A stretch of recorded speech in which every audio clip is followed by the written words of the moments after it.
All right, shalom, shalom.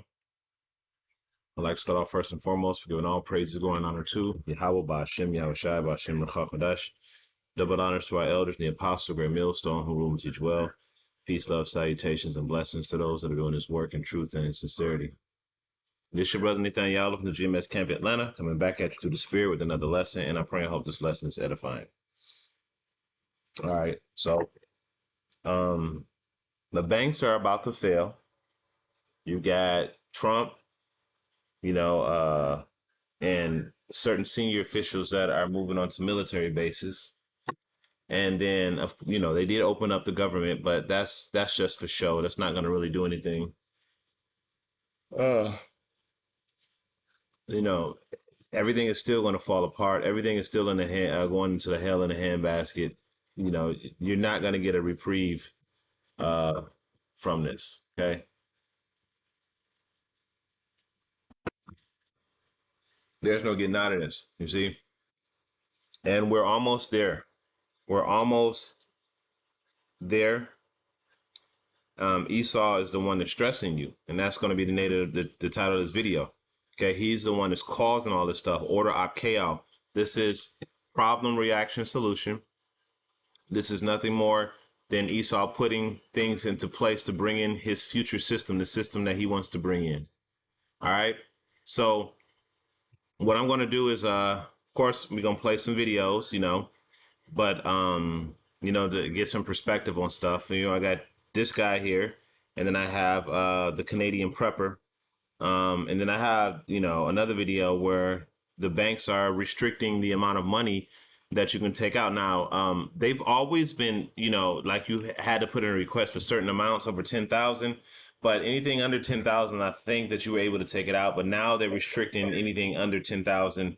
And the only amounts that you can take out cash is like $4,000 at a time, according to what this Canadian lady is saying that happened to her. Now, these things are happening because the banking industry, they don't have any liquidity.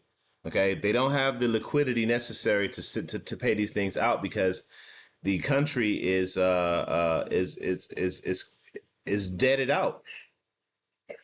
Okay. It's so much debt in this, in America. What's that? Can I stop it the show? All right. Hold up. I'll be in a second. Okay. Sorry. So I'm going to start off with a quick precept. All right. So this is Ezekiel.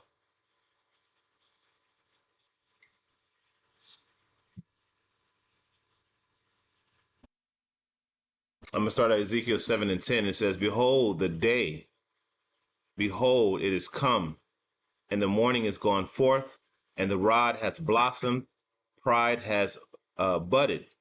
Violence is risen up into the rod of wickedness.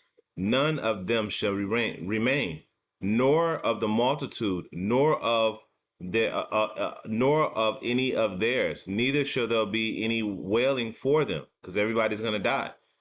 The time is come, the day draweth near, let not the buyer rejoice, nor the seller mourn. For wrath is upon the multitude thereof. For the seller should not return that to that which is sold, although they were yet alive. For the vision is touching the whole multitude thereof, which shall not return. Neither shall any strengthen himself in the iniquity of his life. So all this evil and wickedness and scheming and scamming, trying to, have an upper hand and all that stuff, none of that stuff is going to help you. All this consumerism society, sell, buy.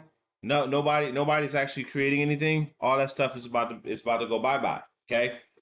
It says, verse 14, it says, they have blown a trumpet, even to make all ready, but none goeth to the battle.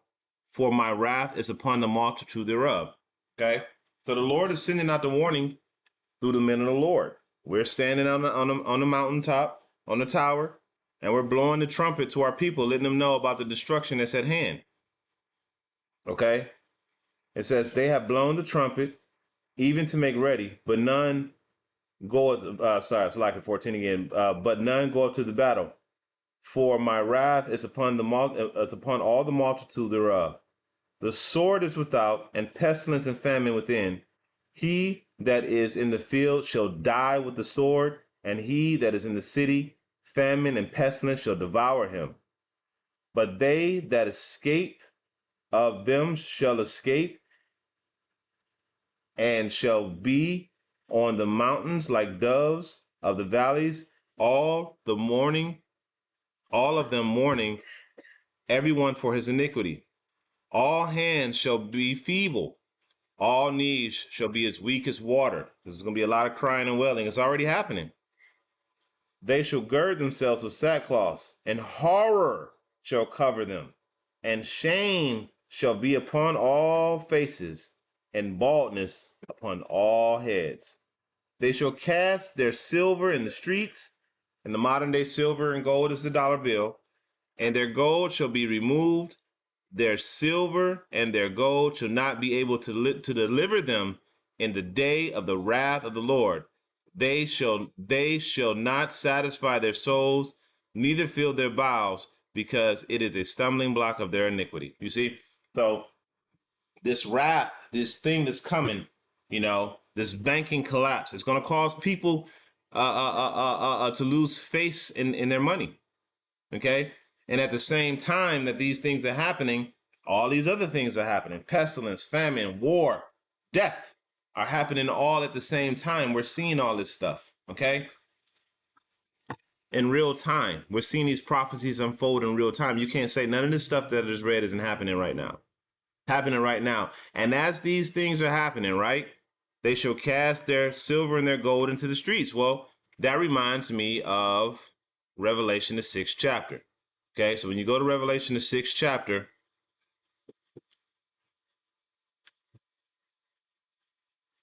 this is Revelation 6:6, and it says, and I heard a voice in the midst of the four beasts saying, a measure for a penny, and 3 measures of barley for a penny, and see thou hurt not the oil or the wine. So the oil and the wine is his truth. But this is talking about how much things are going to cost, because you're not going to be making the money necessary. Okay? Because things are going to be so expensive. So you're going to have to pretty much, spend, and I'm experiencing this myself. You're spending most of your income just on food and supplies, let alone your rent. You see? So if I'm struggling where I am, imagine all of these other people out here who really don't have, the hope of the Lord. They don't have a body to be a part of. They're through. So imagine these people out here that are going to be struggling. It's going to be horrible. And it's already getting horrible. You're already getting a lot of people that are just losing everything. Okay. Some places are a little bit better than others, but for the most part, it's going to eventually hit the whole country, because the collapse is going to affect everyone. Because when the dollars collapse, nobody's going to be able to use those FRNs. Okay. So,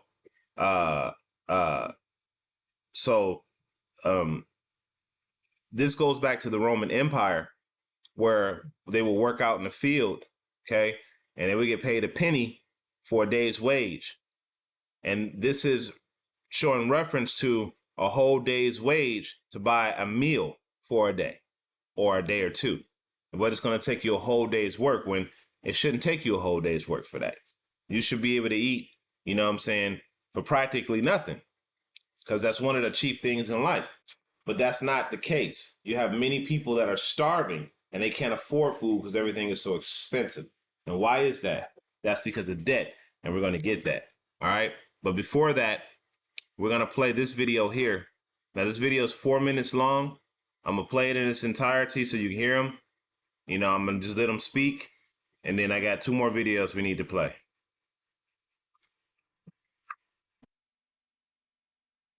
Slack mind anymore that is about to happen. Now, if you don't know that, it's not. The United States of America is about to collapse. There's no question in anybody's mind anymore that is about to happen. Now, if you don't know that, it's not because it's not true. It's simply because nobody in the mainstream media is talking about it. All economists see it. Everybody in the banking system sees it. Everybody's scared shitless. They're just not talking about it. Here's what happened. Number one, A building in Midtown Manhattan that sold for $382 million in 2006 was just auctioned a few weeks ago for $8.2 million. You heard me correctly. $382 million. It was auctioned for $8.2 million. The reason for this is occupancy in major office buildings around the country has dropped tremendously. Everybody's working from home. It's more effective for companies, so why would they have commercial real estate they don't need? So they're not leasing these office buildings anymore. And these office buildings have literally, across the country, $20 trillion in debt. What happened was the cap rate on these buildings when they were full was about 4.5%, which is what you would expect. That's what you want as a landlord. It's perfect. Unfortunately, because of COVID, everybody went home. And then corporations realized, well, hell, just because I can't see them doesn't mean that they're not doing the same amount of work. Okay, great. Stay home. I'll just give you a tiny little raise so that you can buy some stuff at your house and do business from home. Perfect. Except that what they did by doing that was lower the cap rate with these huge occupancies to just barely above zero. Those office buildings are financed at the old rates of 2%, and they're not making any money. They're, in some cases, they're losing just a tiny bit at 2%.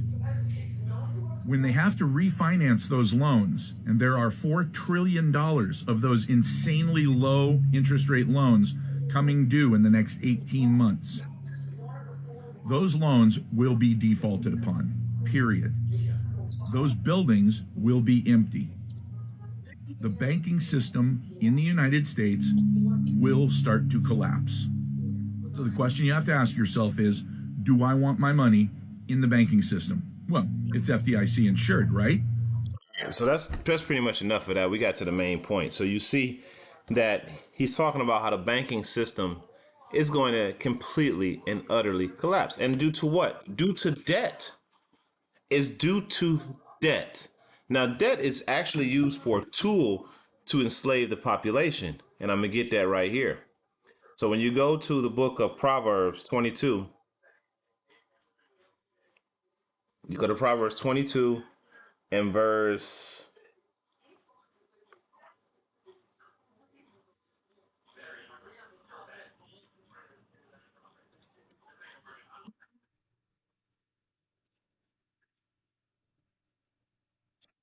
oh, my bad. It's all the way up here, 2027.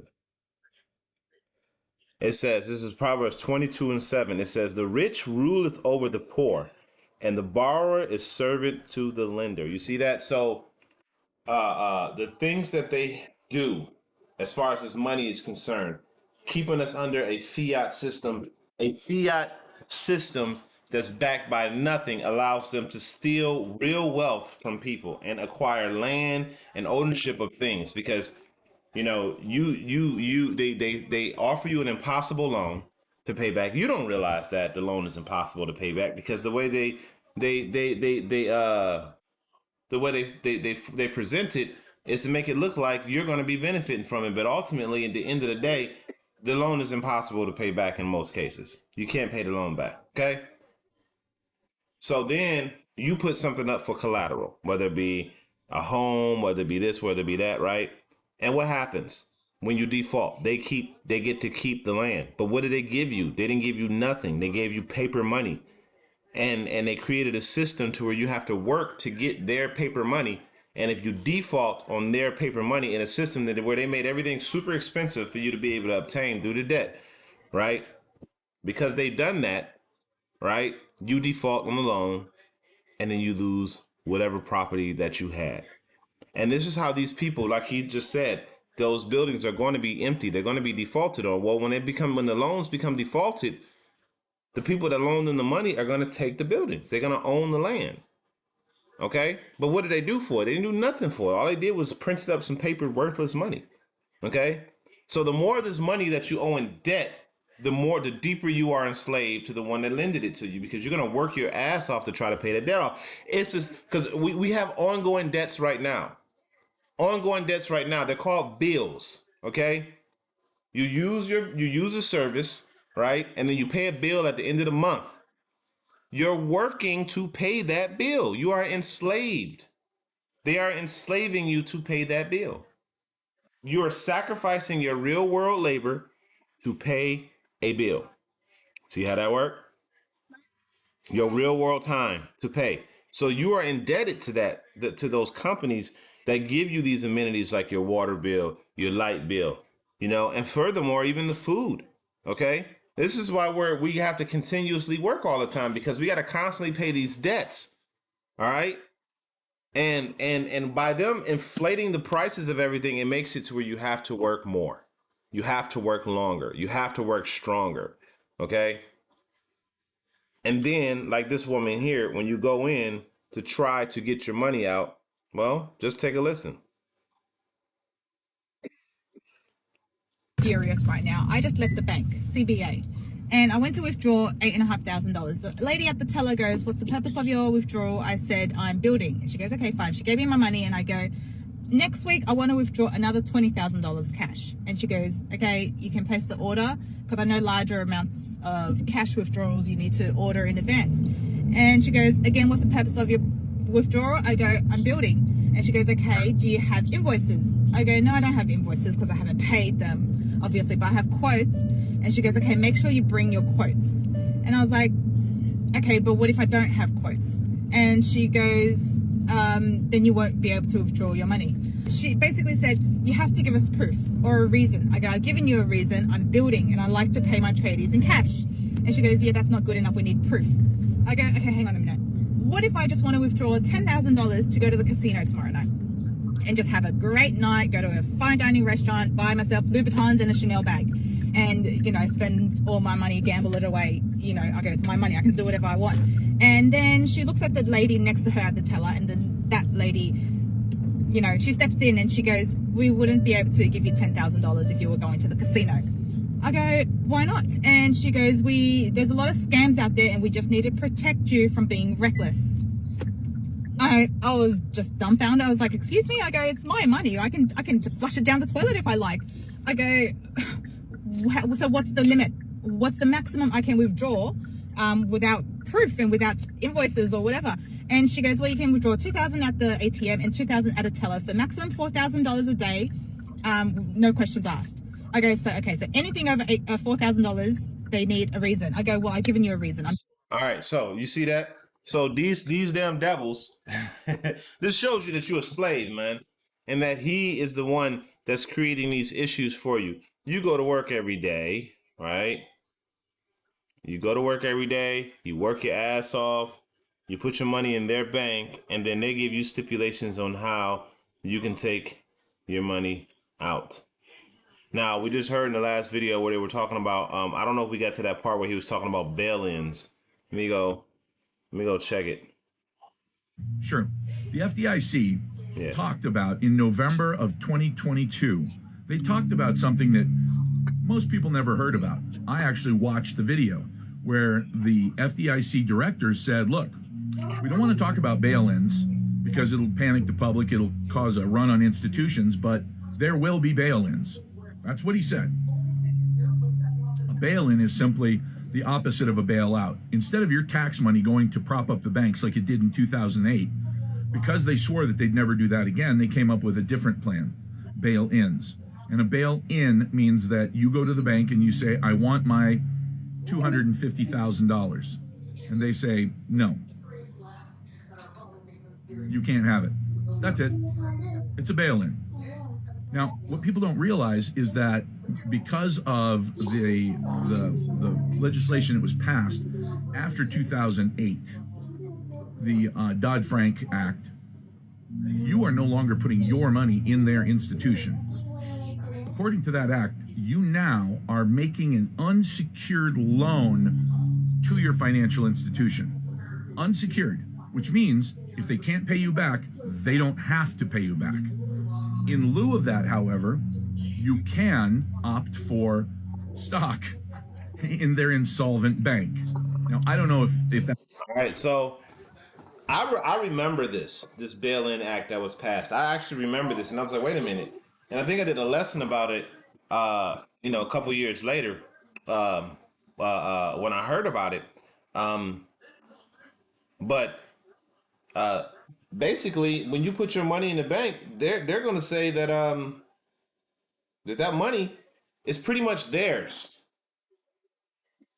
You see that you went and worked and you needed some place to put your money so you can pay your bills, and you see the network of control that these people have created to where, yeah, you got direct deposit now, so there's no cash coming to you, so you can't really get no cash out unless you go to a check cashing place. But they want you to deposit your money, your check, into the bank, and that check is converted into credits. And then those credits you use to debit and this and that. It's not cash. Okay? It's not cash. So you're being forced to use their system. And so now if something was to happen and things were to collapse or get out of hand, they get to keep your money. Now, I did tell you, earlier in the lesson, about debt and how Proverbs 22:7, how the debtor is enslaved to the lender. Okay, so when you go to the book of Habakkuk, and all of this is this damn devil, Habakkuk 2.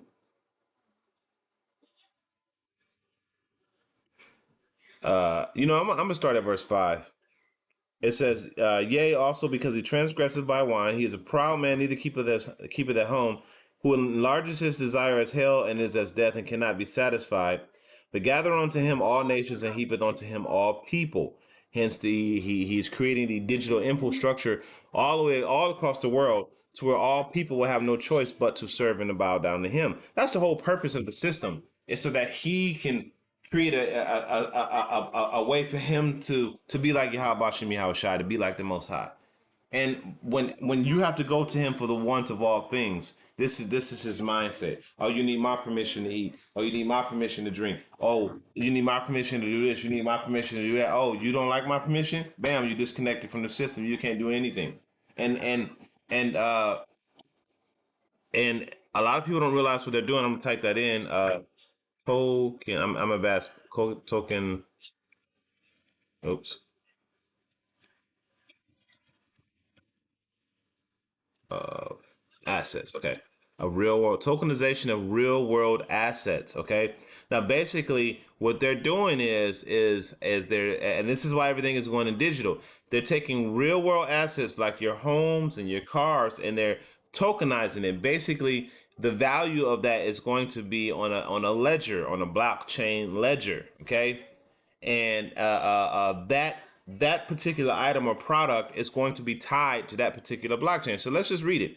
It says the tokenization of real world assets converts physical or traditional assets into digital tokens on a blockchain.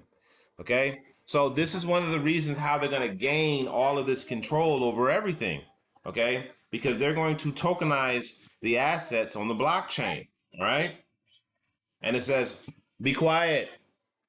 Representatives fractionalize ownership and enable more access, liquid and transparent trading. The process involves creating digital certificate of ownership where tokens can be bought, sold, and managed on a distribution ledger, bridging the gap between traditional and digital finance. This technology can be applied to assets like real estate, art, stocks. Through it faces challenges like regulatory and uncertain risk. A certain risk is totalitarian control over everything that you do. You know what I'm saying? That's what that is. Totalitarian control over everything you do. All right. So I'm gonna continue on with this Habakkuk. It says shall not, and that is going to heap all people onto him, because when you tokenize everything on a blockchain, but then you control the blockchain, well, then now people have to come to you because you control the means of exchange. You control the buying and the selling. Okay. And that's exactly what this devil is going to do. He's going to create it to where all real world assets are actually connected to a digital asset. All right.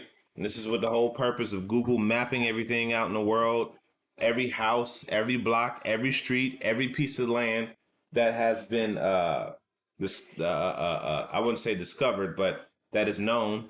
Okay, every single piece of land that is known, he's mapped. Why? For this end, so that way he can create a digital system to where everything is tracked and controlled by him. You see? So it's not, to the spirit, it's not hard to figure this out. You know, a lot of y'all, the camps, and all of y'all, the Jakes out there can't figure this out because it wasn't given to you. But this is very simple for the men of the Lord, the true men of the Lord, to understand how this digital system is going to control everything. You're not going to be able to participate in this world once this thing gets going. It's just period, point blank. If the Yahweh Shem Yahushai ain't dealing with you, then you're through. All right.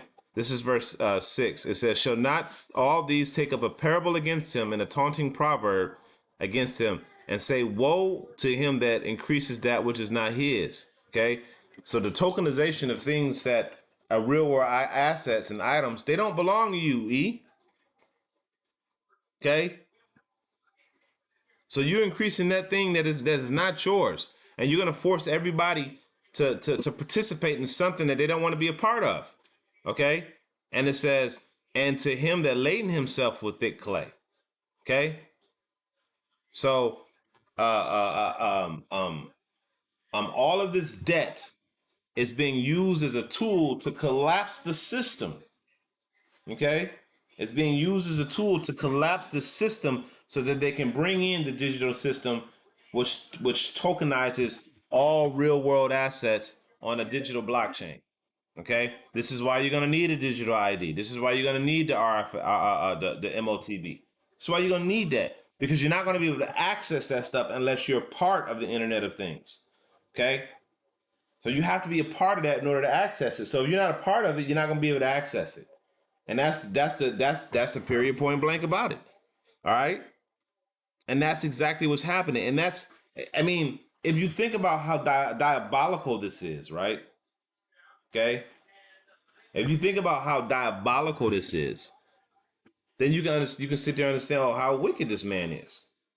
You're gonna and now you can understand why it take Esau so long to do this, because this is a amazing feat that this devil is doing right now. If you look at the timeline and you say, damn, this devil planned all this shit out and he's been keeping it in his family for all these generations. You see? To get to this point to where you're going to create so much debt and collapse this system in on itself and tokenize all real world assets. So that way, because when this system collapses, everything gonna be tokenized already. It's not gonna be like, oh, the system collapsed, we gotta rebuild it and tokenize everything. No, everything is gonna be already tokenized. They're doing it now. That's why they have to collapse the old system in order to bring in the new system. Okay, you can't have the new system and the old system coexisting with one another. They have to, one of them has to go. So it's going to be the old system. All right, and they're going to implement a system of control, which is the digital RFID. Okay, and we all know about Revelation 13 and 18. There's no need to get it. Okay, let me get one more precept. Then I'm gonna close out on this one. It just came up into my head.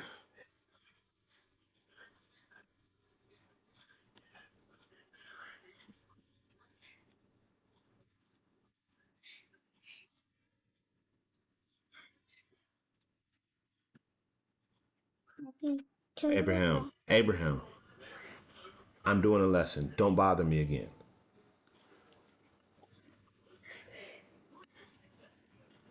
Slovakia. This is Psalms 94 and 20.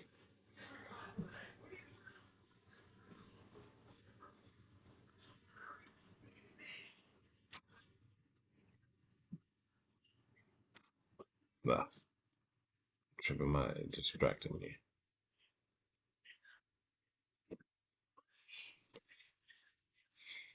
Psalms 94 and 20. It says, "Shall the throne of iniquity have fellowship with thee, which frame mischief by law?"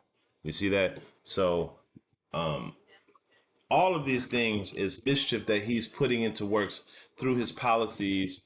You know, as it says in Daniel 8, through his policies he shall cause craft to prosper.